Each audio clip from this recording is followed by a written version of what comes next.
What's up, YouTube? Today I want to talk about modal synthesis, which is, I guess, a combination of additive and subtractive synthesis, because essentially you're dealing with individual partials, but you're generating those partials in a subtractive method using filters. So modal synthesis is really special because you can very easily create these kind of inharmonicities, which like general kind of wavetable and traditional subtractive synthesis sometimes struggle with. And the results are really, really good for realistic physical modeling style synthesis. So the idea is you start with a noise burst, and then you filter it using parallel bandpass filters to create these individual tones.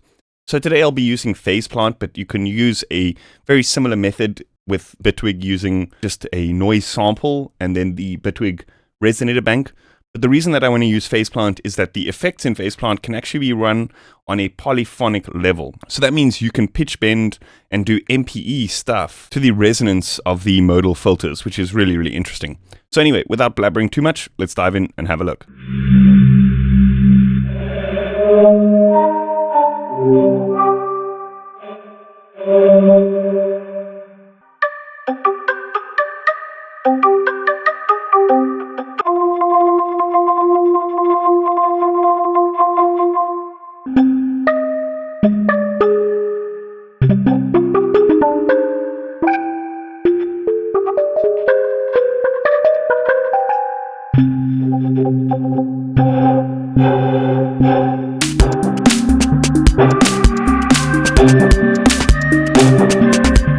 Okay, so like I said, the basics of this patch start up with a noise oscillator. And then what we're doing is we're going to filter out that noise using parallel bandpass filters that are key tracked to specific tones. So to make a quick example, I want to load up an instance of Snap Heap inside phase plant. And what we can do here is we can use bandpass filters. So let's just add a filter. Let's switch this over to bandpass, and we can turn the Q up. So let's set this cutoff frequency to something like 440 or 220, any of the frequencies that correlate to the key of A. And then what we want to do is we want to add in a note modulator. We can set this note modulator to modulate this cutoff by 100%. And so now what happens is that this frequency of this filter is going to be key tracked to the pitch of the MIDI input. So if we set the slope up higher and the Q up, you'll notice we get these kind of like resonant tones. So if we go back into this noise oscillator and we change this envelope, turn the sustain down and the decay down so it's just a pluck, now we can actually play that noise or any kind of sample in a particular pitch. And that pitch is basically determined by the cutoff frequency of this filter. So we can actually expand this idea and create individual partials to recreate sort of more harmonically rich sounds. So for this, what I actually want to do is I want to add in an instance of minimeters. I've showed this plugin a few times on the channel before. This is basically what I use to quickly read harmonic information in my sounds. So here, for example, we can see that we just have this fundamental tone. So the Q factor here will determine how resonant the sound is. So if we turn this down a little bit, we'll get less decay, right? So in Snap Heap, what we can do is we can actually use these buttons at the bottom of these channels to create a parallel channel. So if we punch in like the octave of that A, for example, 440 Hertz, now we get the fundamental and the first overtone.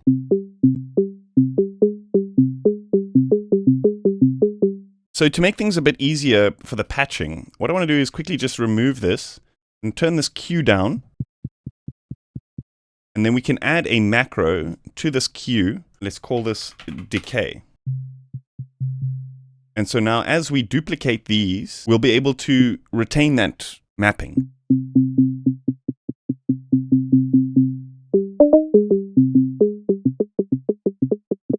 Okay, so what I want to do is just give us some space here to work with, because we might have some more overtones to deal with. What we can also do is we can pull up a calculator and take this first one, 220 Hertz, 220, and say plus 220. That equals 440, 660. And so you actually don't need to know what the frequencies are or those different, because you can just use the calculator. Next, 880, etc.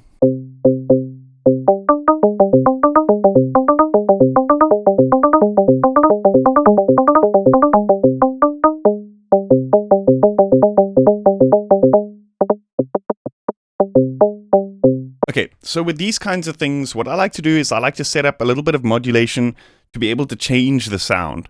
So with more kind of woody, percussive, melody sounds, I generally like just the bottom 3 partials, and then a couple of randomized partials on the top, and maybe then a bit of noise coming through on the top as well. But say, for example, if we want a bit more of a stringy, synthesized kind of sound, we may want these partials. So being able to kind of mix them in might be beneficial. So what I want to do is I want to add a gain over here. Let's set this to 0%, and we can add this modulation of 50% onto that gain. And then let's add this to the top 3 of these partials. And so now we have individual volume control.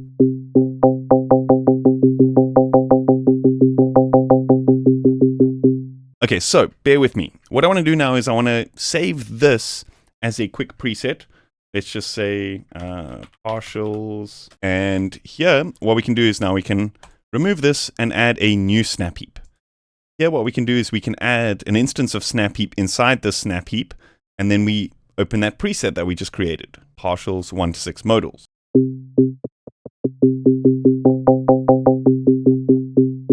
So now what we want to do is we want to create another stack of these in the higher frequencies. So what we can actually do here is we can set this to parallel and just duplicate this. Now we can dive in here and adjust these frequencies to the upper kind of partials. So for example, let's go like this. It must be 1540. I'm just going to put this off screen because it'll be easier for me to quickly do it.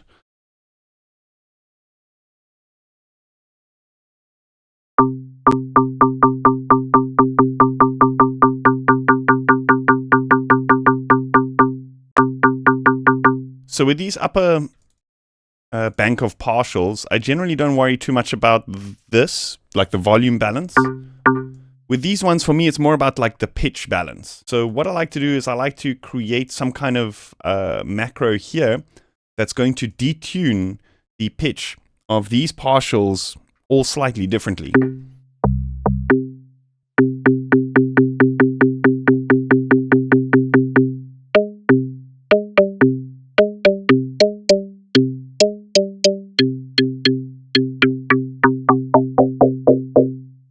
And sometimes what can also be interesting is to not key track the upper partials.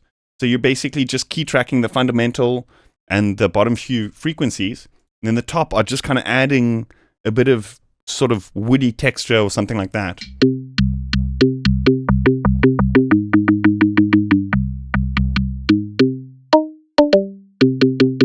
So you get this like really huge variety of sounds which you can create using just a noise input and various filters on top. So just imagine what happens when you start to run samples and all sorts of interesting textures through this kind of bank of filters.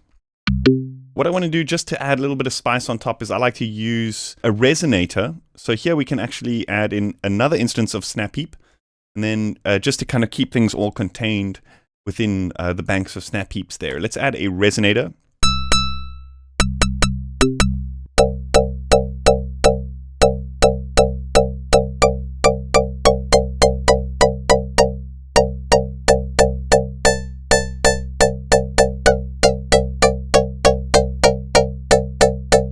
That can also just add a nice little kind of glassy click to the transient. So here you may choose to key track this or not, but let's also just add a macro for this decay.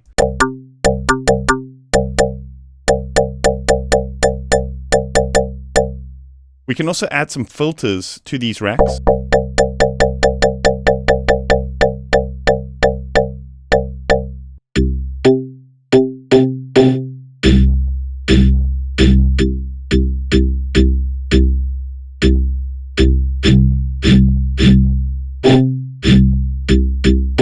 So what I want to do is I also want to add a couple of parameters here, for example, like velocity to control like this decay. Or in fact, what we can do is we could create macros. So let's say decay 1, because then we can control it from the phase plant patch. What we can also do is we can create some gains for each of these layers, because then we can actually control it also, like each of the volumes for each of those kind of bank of partials we can control from the phase plant patch.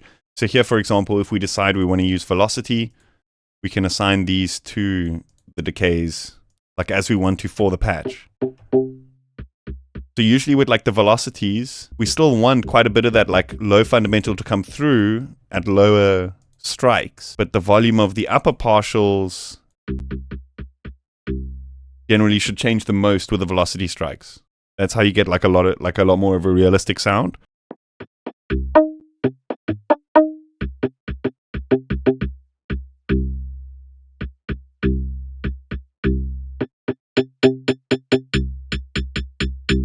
And we can also put a filter on the actual noise and then apply a velocity to that.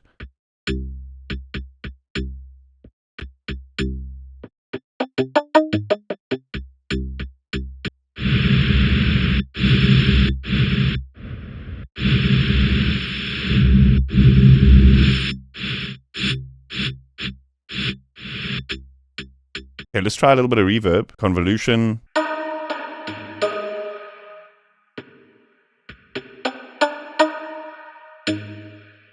And if we want a little bit more resonance from each of the partials, we can actually go in and duplicate each of these filters.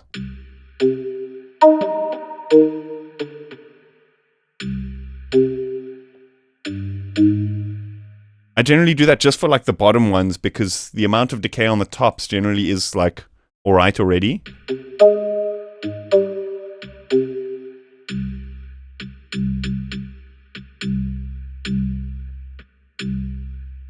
We can maybe put filters on these.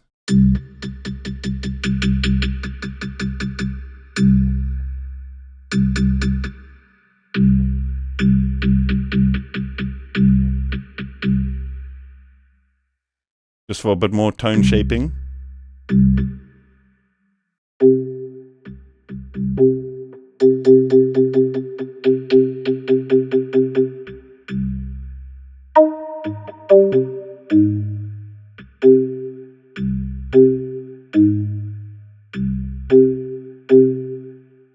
So remember, we can, because this is an effect, it's not kind of part of the synthesis process, we can add effects before this chain. So something like a delay before this will take that pluck and duplicate it into like kind of like several plucks. And what that does is that basically allows us to create almost like a strum-like sound by just putting a delay before the modal synthesis kind of engine. So let's just turn the feedback down a little bit, the time of the delay down a bit.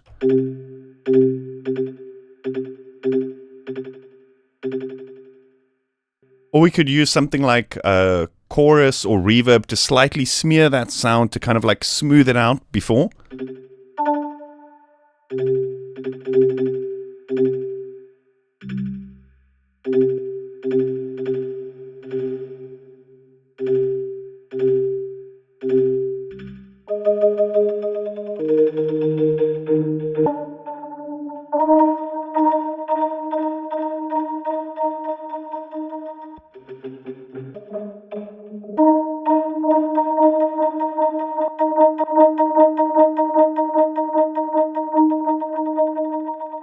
Okay, so remember earlier on I was talking about how the effects can kind of be part of the polyphonic chain.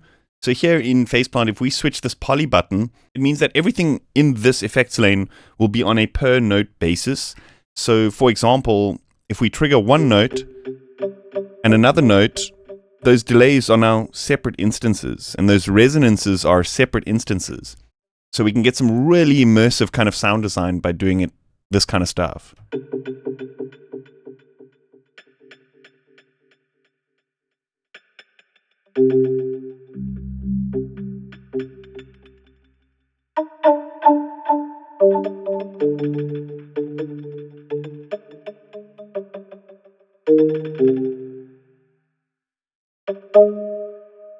But it it also means like the tails of that resonance won't be cut off when we trigger a new key. So we can kind of do long ARPs and it won't re-trigger that resonance every time.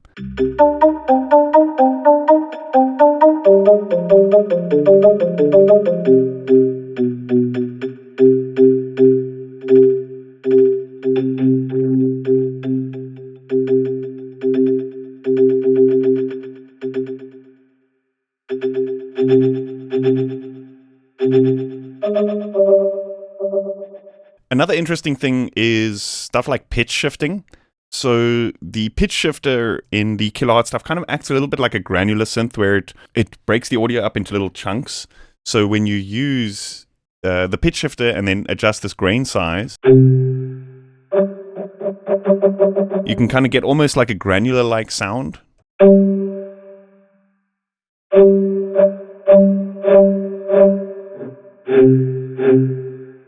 And so if you kind of like stack that up, you can kind of almost get it to sound like a wind instrument.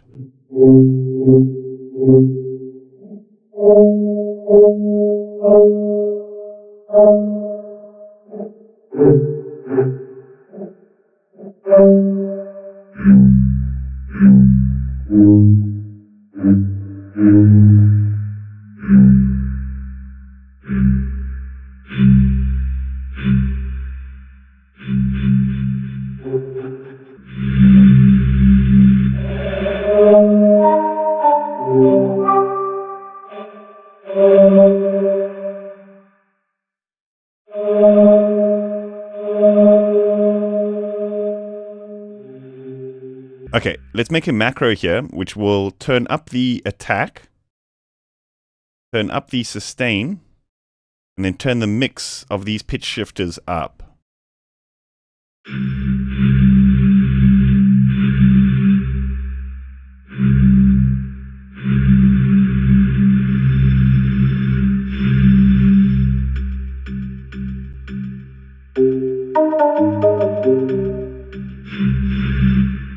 And we can also make a macro to kind of change the strum parameter. So we can kind of mix it in from nothing.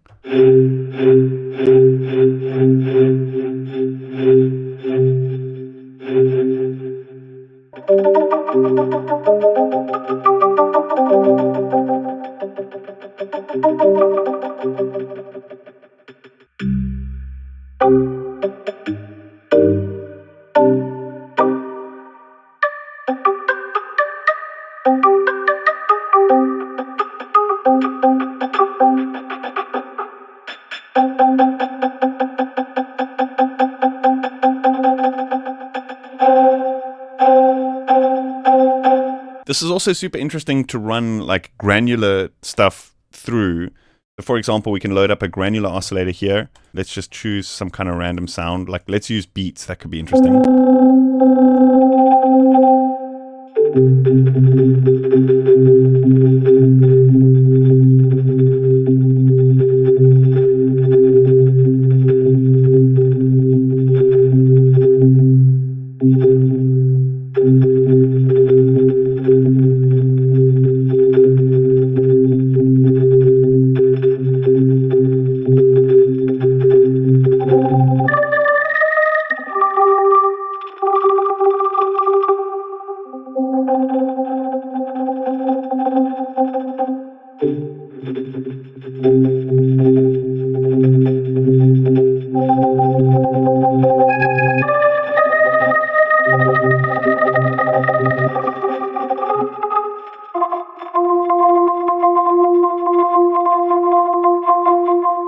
Or to combine those methods with like traditional synthesis methods. Like for example, let's just add a sine wave, run this through to lane 2, and now we have something that we can kind of use to give us a little bit more release if we want a little bit more of a kind of synthetic tone.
Okay, that's about it for today. I hope you guys enjoyed that. I'm going to be uploading the phase plant and the snap heap preset, so you could kind of just load that up onto any other sound if you have snap heap, or load that up into your own phase plant patches.